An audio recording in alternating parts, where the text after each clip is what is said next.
Exercise 13.2 चल रही थी। एक्सरसाइज 13.2 इसके 4 क्वेश्चन कंप्लीट हो गए थे। आज 5वां क्वेश्चन बताना है। तो 5वां क्वेश्चन दिया है कि एक बर्तन एक उल्टे शंकु के आकार का है। उल्टा शंकु यानी इस प्रकार से उल्टे शंकु के आकार का एक शंकु बना लेंगे, उल्टा शंकु।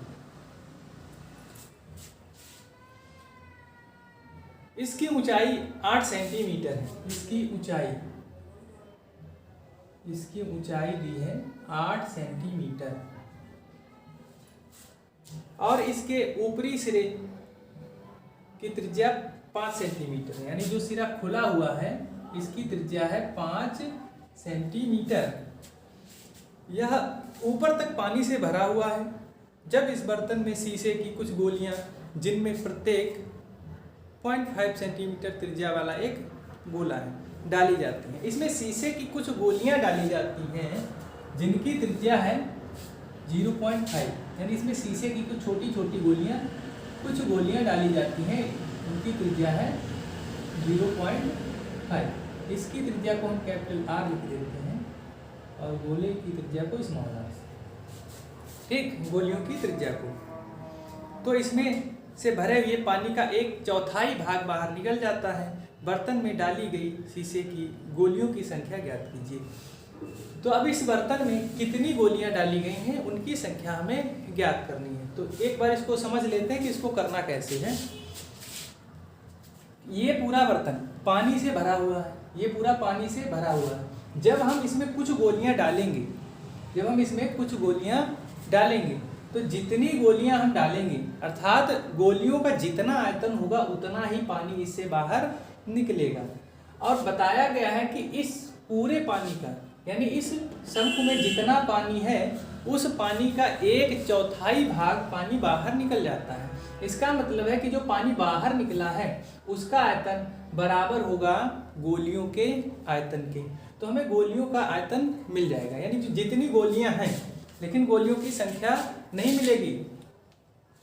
जितनी गोलियां हैं उनका आयतन मिल जाएगा। किससे? बाहर निकले हुए पानी के आयतन से। और हम एक गोली के आयतन से उसको भाग कर देंगे, गोलियों की संख्या हमें मिल जाएगी। तो पहले हम ज्ञात कर लेते हैं कि शंकु में पानी का आयतन। शंकु की त्रिज्या r बराबर 5 सेंटीमीटर। शंकु की ऊंचाई 8 सेंटीमीटर। तो शंकु में पानी का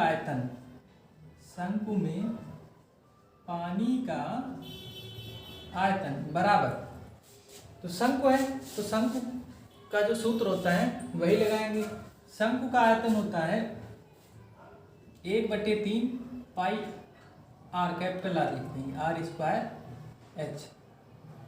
तो 1/3 पाई का मान 22/7।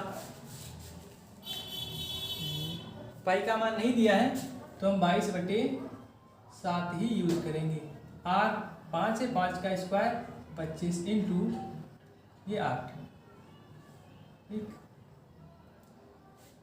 तो ये शंकु में पानी का आयतन हो गया सेंटीमीटर क्यूब। और इतने आयतन का 1/4 भाग पानी बाहर निकल जाता है जब इसमें गोलियां डाली जाती हैं। तो हम इस पानी का 1/4 भाग ज्ञात कर लेंगे। अर्थात गोलियों का आयतन, जितना गोलियों का आयतन होगा उतना ही 1/4 भाग का आयतन।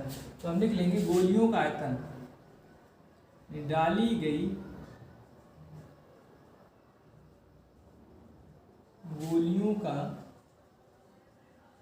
आयतन वो इसका 1/4 भाग होगा। यानी 1/3 गुणे 22/7 गुणे 25 गुणे 8 और इसका 1/4 यानी 1/4 कर देंगे।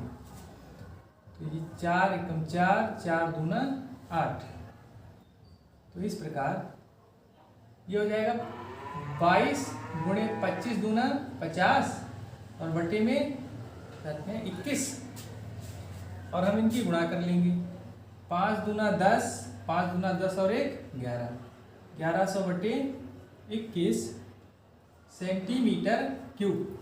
ये हो गया डाली गई गोलियों का आयतन। अब हम ज्ञात कर लेंगे एक गोली का आयतन। तो गोली की त्रिज्या दी, गोली की त्रिज्या r बराबर 0.5 सेंटीमीटर, 0.5 सेंटीमीटर।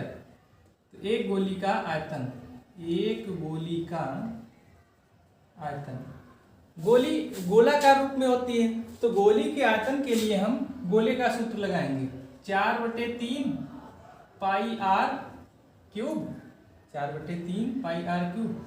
4/3 पाई का मान 22/7 आर क्यूब 0.5 है, तो 0.5 इंटू 0.5 इंटू 0.5 3 बार। तो इसको हम हल कर लें। ये 125 यानी 0.125। चलिए इसको कैंसिल ही कर लेते हैं। ये 10 पॉइंट हटाएंगे, 10 बढ़ जाएगा, 5 एकम 5 दूना 10, 5 एकम 5, 5 दूना 10, 5 एकम 5, 5 दूना 10, 2 दूना 4, 2 दूना 4, 2 एकम 2, ये हो जाएगा 11। तो इस प्रकार हमें ये मिल जाएगा। ऊपर बचा है 11 और ये नीचे 21 सेंटीमीटर क्यूब। यहाँ तक दिख रहा है? ठीक है, दिख रहा है। अब हम ज्ञात कर लेंगे गोलियों की संख्या, गोलियों की संख्या।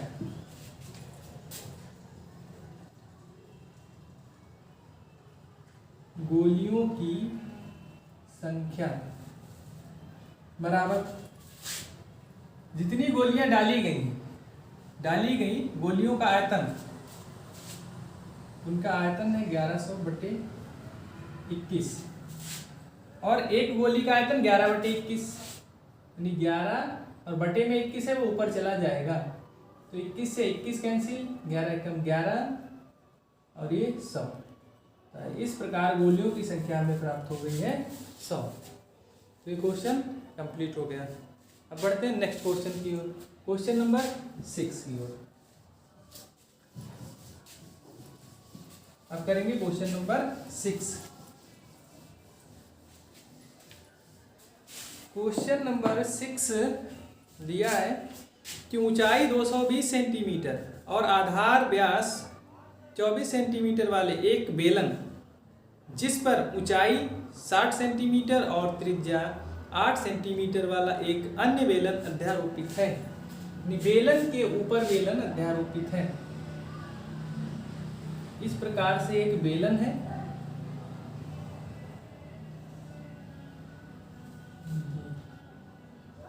और इस बेलन के ऊपर एक अन्य बेलन अध्यारोपित है।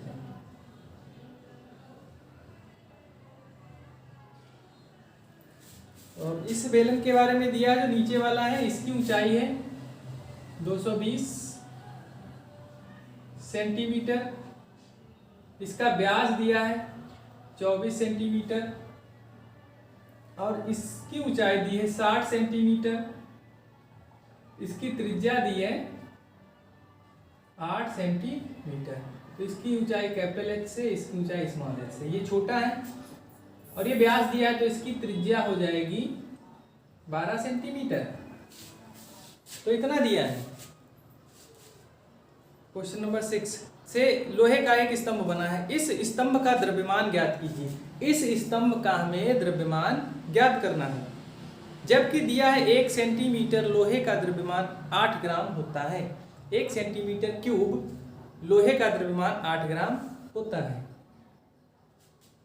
तो 1 सेंटीमीटर क्यूब यानी मात्रक में क्यूब है, तो इसका मतलब है कि हम पहले इसका आयतन ज्ञात कर लें इस पूरे स्तंभ का, और जो आयतन आएगा उसमें 8 से मल्टीप्लाई कर देंगे, वही इसका द्रव्यमान होगा। ये क्वेश्चन नंबर है 6। ये क्वेश्चन नंबर है 6। तो पहले हम लिख लेते हैं, बड़े बेलन के लिए बेलन है, ऊंचाई 220 सेंटीमीटर, त्रिज्या, क्योंकि व्यास 24 दिया है, त्रिज्या हम लिख देंगे 12 सेंटीमीटर। इसी प्रकार छोटे बेलन के लिए, छोटे बेलन की ऊंचाई दी है 60 सेंटीमीटर और छोटे बेलन की त्रिज्या दी है 8 सेंटीमीटर। तो हम पूरे स्तंभ का आयतन ज्ञात कर लेंगे। पूरे स्तंभ का आयतन मतलब बड़े बेलन का आयतन प्लस छोटे बेलन का आयतन, स्तंभ का आयतन बराबर बड़े बेलन का आयतन, बड़े बेलन का आयतन प्लस इस छोटे बेलन का आयतन, छोटे बेलन का आयतन। दोनों के लिए सूत्र लगा देंगे। बेलन के आयतन का सूत्र होता है pi r square h. Pi ये बड़ा बेलन है, सब कैपिटल लेटर बना देंगे, r square h, pi r square h. Pi दोनों में कॉमन, तो यहाँ पर बचेगा r square h plus r square h. Pi की वैल्यू दी है 3.14 रखनी है, पाई की वैल्यू 3.14 रखनी। कैपिटल आर 12 दिया है तो 12 का square into capital H 220 plus small R 8 का स्क्वायर इंटू एच 60। अब इसको हल कर लेंगे। 12 का स्क्वायर 144 गुणे 220, 8 का स्क्वायर 64 गुणे 60। अब इसका भी मान रख देते हैं 3.14। अब हमें इसकी मल्टीप्लाई करनी होगी, अब हमें इसकी मल्टीप्लाई करनी होगी। तो इसकी मल्टीप्लाई हम करके आएगा 31,680 प्लस 2438, ठीक, तो इतना मिल जाएगा। अब इसके बाद हम इसको इधर कर देते हैं। स्तंभ का आयतन यहाँ तक आ रहा होगा 3.14 और इनको जोड़ लेंगे। इनको जोड़ने पर हमें मिलेगा 35,520, 35,520। अब इन दोनों की मल्टीप्लाई कर लेंगे। इन दोनों की मल्टीप्लाई मिलेगी 111,532.8 सेंटीमीटर क्यूब। तो ये इस स्तंभ का आयतन हो गया। उधर का दिख रहा है, दिख रहा है। तो ये इस स्तंभ का आयतन हो गया। अब हमें ज्ञात करना है इसका द्रव्यमान। जबकि दिया है क्वेश्चन में कि 1 सेंटीमीटर क्यूब लोहे का द्रव्यमान, 1 सेंटीमीटर क्यूब लोहे का द्रव्यमान बराबर 8 ग्राम, और हमारे पास इतने सेंटीमीटर क्यूब है। 1 सेंटीमीटर क्यूब का 8 ग्राम है, तो इतने का हमें कैलकुलेट करना है। तो लिख देंगे 111,532.8 सेंटीमीटर क्यूब लोहे का द्रव्यमान बराबर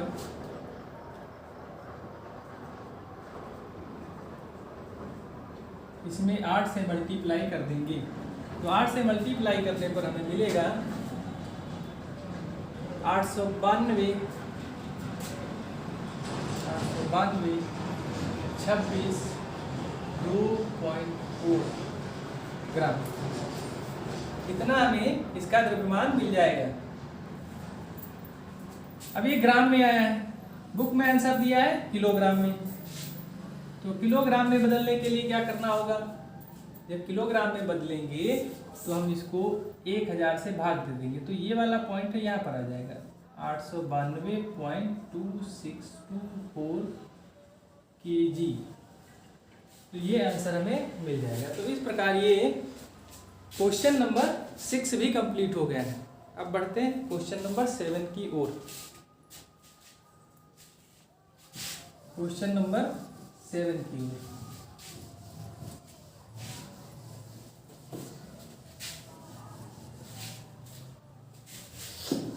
क्वेश्चन नंबर 7 में एक ठोस में ऊंचाई 120 सेंटीमीटर और त्रिज्या 60 सेंटीमीटर वाला एक शंकु सम्मिलित है, जो त्रिज्या 60 सेंटीमीटर वाले एक अर्धगोले पर अध्यारोपित है, और इस ठोस को पानी से भरे हुए एक लंबवृत्तीय बेलन में इस प्रकार सीधा डाल दिया जाता है कि यह बेलन की तली को स्पर्श करे। देख लीजिए, ये एक बेलन है, ये एक बेलन है और इसमें एक आकृति इस प्रकार की डाली गई है जिसमें नीचे अर्धगोला है और ऊपर एक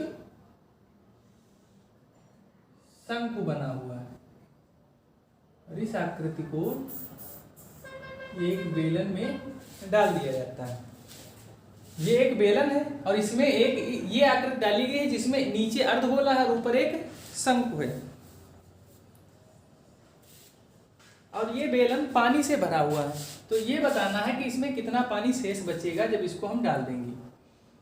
तो इसके बारे में दिया है, शंकु की ऊंचाई दी है 120, शंकु की ऊंचाई 120, त्रिज्या 60। तो जितनी शंकु की त्रिज्या होगी उतनी ही अर्धवृत्त की होगी और उतनी ही इस बेलन की त्रिज्या भी होगी, यानी त्रिज्या कॉमन है। जो 60 सेंटीमीटर त्रिज्या वाले एक अर्धगोले पर अध्यारोपित है, इस ठोस को पानी से भरे हुए एक लंबवृत्तीय बेलन में इस प्रकार सीधा डाल दिया जाता है कि यह बेलन की तली को स्पर्श करे। यदि बेलन की त्रिज्या 60 सेंटीमीटर और ऊंचाई 180 सेंटीमीटर है, बेलन की ऊंचाई 180 सेंटीमीटर है, इसकी ऊंचाई को कैपिटल H लिख देते हैं, इसकी ऊंचाई को स्मॉल h, त्रिज्या कॉमन है तो r। तो इसमें पानी कितना बचेगा? ये पूरा बेलन पानी से भरा हुआ है, ये पूरा बेलन पानी से भरा हुआ है। अब इसमें हम इस आकृति को डालेंगे तो जितना आयतन इसका होगा उतना ही पानी बाहर निकल जाएगा। तो हम पहले कैलकुलेट कर लेंगे कि इस बेलन में कितना पानी है, और जितना पानी बाहर निकल गया है कुल पानी में से उसको माइनस कर देंगे। कुल पानी का मतलब है कुल पानी के आयतन से जो बाहर निकला है पानी उसके आयतन को माइनस करेंगे।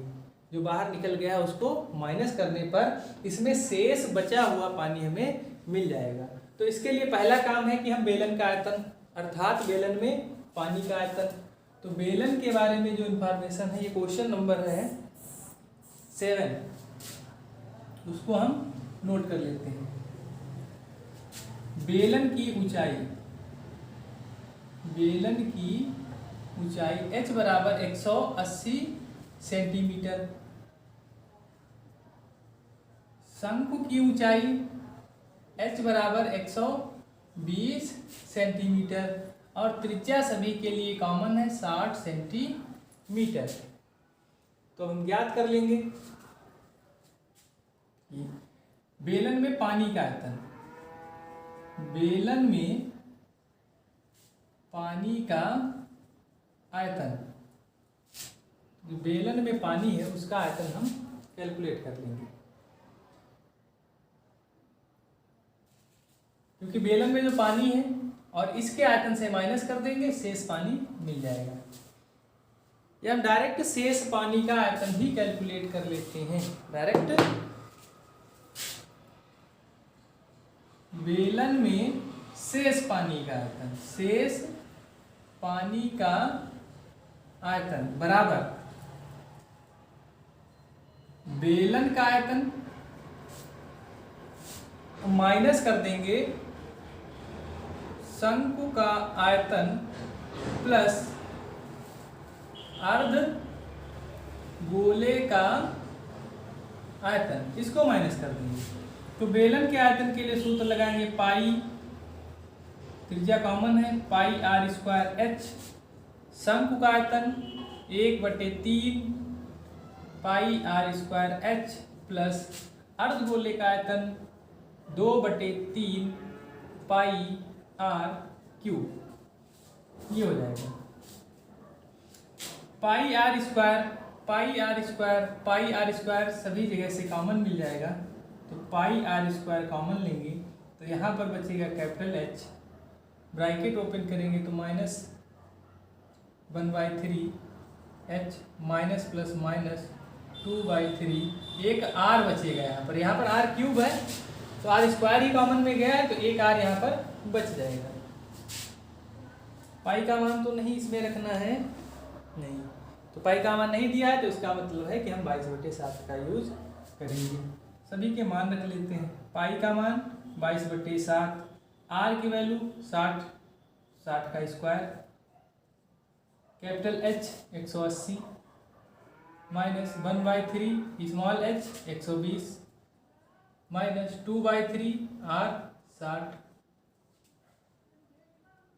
ये 22/7 और 60 का स्क्वायर 3600, 180 माइनस 3 चौके 12, 3 एकम 3, 3 दूना 6, तो ये -40 और -20 दूना 40, तो ये 22/7 गुणे 3600 गुणे 40 40 80 और 180 और 180 से माइनस करेंगे 80 तो बचेगा 100।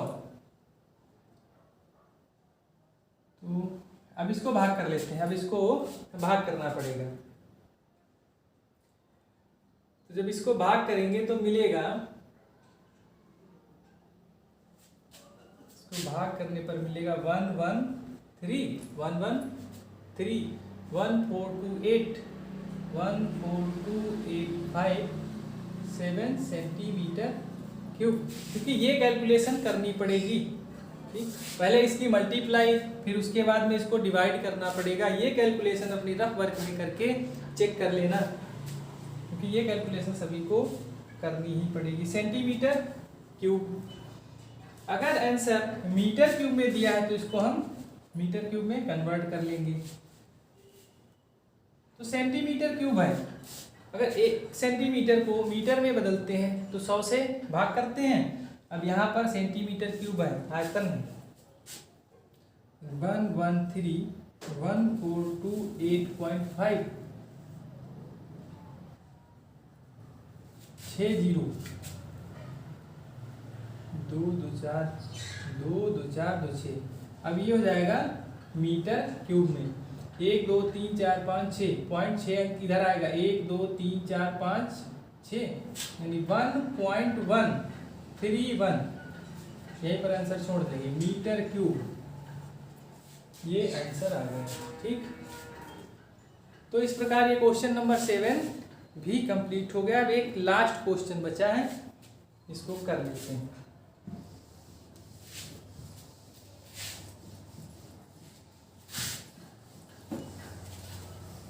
तो कैलकुलेशन इसमें थोड़ी सी लास्ट में टफ पड़ रही है, तो कैलकुलेशन आप लोगों को प्रैक्टिस से ही आएगी, प्रैक्टिस करनी पड़ेगी कैलकुलेशन की।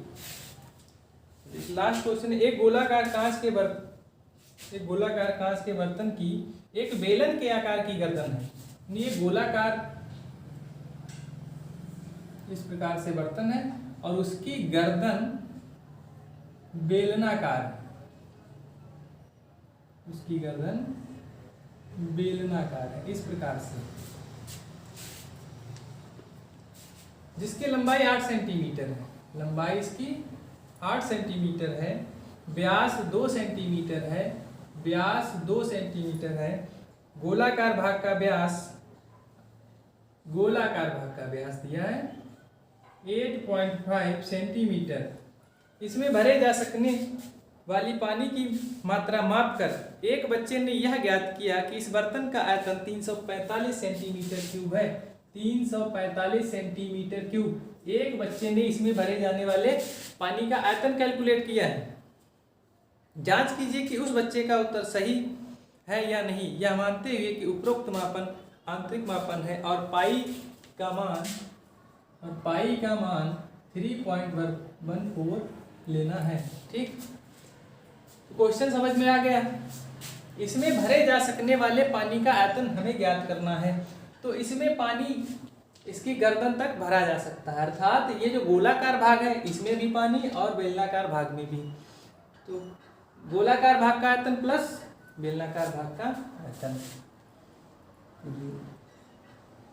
बेलनाकार भाग की ऊंचाई 8 सेंटीमीटर और इसकी त्रिज्या, व्यास दिया है, त्रिज्या हो जाएगी 1 सेंटीमीटर, और गोलाकार भाग का व्यास तो इसकी त्रिज्या 8.5 डिवाइड बाई 2 सेंटीमीटर, ये गोलाकार भाग की त्रिज्या हो गई। तो हम इसमें भरे जा सकने वाले पानी का आयतन ज्ञात कर लेंगे। बर्तन में भरे जा सकने वाले पानी का आयतन, बर्तन में भरे जा सकने वाले पानी का आयतन बराबर गोले का आयतन, गोले का आयतन प्लस बेलन का आयतन, बेलन का आयतन। गोले के आयतन का सूत्र 4/3 pi r cube, capital R माना, बेलन पाई आर स्क्वायर एच। तो इसमें पाई दोनों में कॉमन है, बाहर लिख लेंगे, 4/3 आर क्यूब, 8.5 का क्यूब, 8.5 डिवाइड बाई 2 का होल क्यूब, फिर प्लस पाई कॉमन लिया, आर की वैल्यू है 1, एच की वैल्यू है 8, तो पाई 4/3 गुणे, जब 8.5 का हम क्यूब करेंगे तो हमें मिलेगा 614.125, और ये 2 का क्यूब 8 प्लस 8 एक कम 8, जो हो जाएगा 4 एक कम 4, 4 दूना 8, और पाई का मान कहा है कि रखना है 3.14, तो पाई का मान रख देंगे 3.14, तो ये बचेगा 614.125, 3 दूना 6 प्लस 8। अब ये चल रहा है 3.14, जब हम 6 से इसको भाग करेंगे तो हमें मिलेगा 102.354 और प्लस 8, ये मिलेगा 3.14 इंटू 8 को इसमें जोड़ देंगे तो 8 और 2 10, 110.354 ये मिल जाएगा। और जब हम इसकी मल्टीप्लाई करेंगे तो हमें मिलेगा 346.15156 सेंटीमीटर क्यूब, इतना मिलेगा। कैलकुलेशन प्रैक्टिस करनी होगी तभी आएगी। तो जो उत्तर बच्चे ने बताया है वो है 345, और जो कैलकुलेट करने पर आया है वो 346.5156 ये आया है। तो इसका मतलब है कि जो बच्चे ने उत्तर बताया है, बच्चे का उत्तर सही नहीं है, बच्चे का उत्तर सही नहीं है। तो इस प्रकार ये एक्सरसाइज 13.2 भी कंप्लीट हो गई है। अब इसके बाद अब नेक्स्ट एक्सरसाइज पढ़ाएंगे, तब तक इतनी तैयारी कीजिए।